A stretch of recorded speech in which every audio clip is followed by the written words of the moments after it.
यंदा 7 सप्टेंबर रोजी गणरायाचे आगमन झाल्यानंतर संपूर्ण शहरात भक्तिमय वातावरण होते. घरोघरी आगमन झालेल्या तसेच सार्वजनिक मंडळांच्या गणेशाच्या मूर्तीचे मंगळवारी अनंत चतुर्दशीच्या दिवशी विसर्जन करताना दिसून आले. त्यासाठी सोलापूर महानगरपालिका तसेच पोलीस यंत्रणेसह स्वयंसेवी संस्थांचे कार्यकर्ते सज्ज असल्याचे चित्र पाहावयास मिळाले. सोलापूर महापालिकेकडून शहरातील गणेश भक्तांना आपल्या बाप्पाचे विसर्जन करण्याकरता ठिकठिकाणी जलकुंडांची व्यवस्था करण्यात आली आहे. याशिवाय पर्यावरणपूरक गणेशोत्सव साजरा केला पाहिजे याकरता पालिका प्रशासनाकडून कृत्रिम जलकुंडाची निर्मिती करण्यात आली आहे. पालिकेच्या या सकारात्मक उपक्रमाला गणेश भक्तांकडून देखील प्रतिसाद मिळत असल्याचे चित्र पाहायला मिळत होते. विजापूर रोड येथील संभाजी तलाव, सिद्धेश्वर तलाव येथील विष्णू घाट, गणपती घाट, तुळजापूर रोड येथील मंठाळकर दगडी खणी यासह बीडी घरकुल, जुनी मिल कंपाऊंड येथील जुन्या विहिरीवर निर्माल्य उचलण्यासाठी कर्मचाऱ्यांची नियुक्ती करण्यात आली आहे. तर विहिरीच्या जवळ जीवरक्षकांची देखील नियुक्ती करण्यात आली आहे.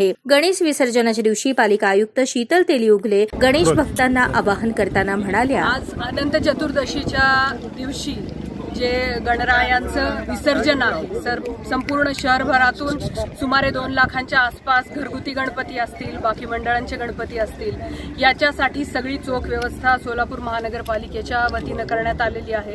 आमचे जवळपास 63 संकलन केंद्र आहेत, 11 घाट आहेत आणि याशिवाय जिथे आपण आता उभे आहोत तर ती हिप्परगा खदान जी आहे, याच्यामध्ये मोठ्या मूर्ती आणि इतर गणपतींचं संकलन केंद्रावरून एकत्रित केलेल्या असं विसर्जन इथे होणार आहे. तुम्हाला माझ्या मागे दिसतील की महानगरपालिकेने 4 मोठ्या क्रेन्स लावलेल्या आहेत आणि जी काही आवश्यक व्यवस्था आहे, मग ती लाईफ गार्ड्स पासून असेल किंवा इतर पोलीस बंदोबस्त असतील, कर्मचारी असतील, या सगळ्या गोष्टी आमच्याकडून करण्यात आलेल्या आहेत. सगळ्या संकलन केंद्रांवरती ज्या काही वाहनं लावायची आहेत, ट्रेलर्स लावायचे आहेत, तिथून गणेश मूर्ती इथपर्यंत वाहून आणल्या जातील, ही सगळी व्यवस्था झालेली आहे.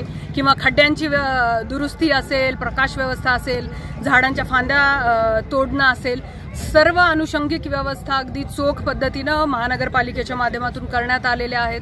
मी आणि माझी टीम इथे सगळेजण आहोत आणि आमचा सगळ्यांचा प्रयत्न आहे की आजचा जो काही अनंत चतुर्दशीचा हा शेवटचा दिवस आहे, गणेश विसर्जनाची सगळी जी प्रक्रिया आहे तर ती निर्विघ्न आणि शांततेनं पार पडावी, याच्यामध्ये कुठल्याही प्रकारच्या अडचणी येणार नाहीत अशा याच्यासाठी जातीनं सगळेजण लक्ष ठेवून आहोत.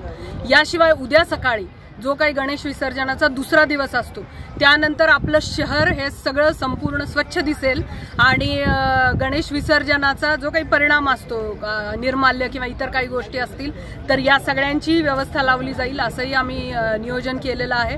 माझी सगळं गणेश भक्तांना विनंती आहे की आपणही जे काही नियम असतील, आम्ही घाट आणि या सगळ्या गोष्टी बनवलेल्या आहेत, संकलन केंद्र आम्ही ऑलरेडी प्रसिद्ध केलेली आहेत, या सगळ्यांचा नियमांचं पालन करून आपणही हा गणेशोत्सव पर्यावरणपूरक आणि निर्विघ्न पद्धतीनं पार पडेल यासाठी महानगरपालिकेला सहकार्य करा.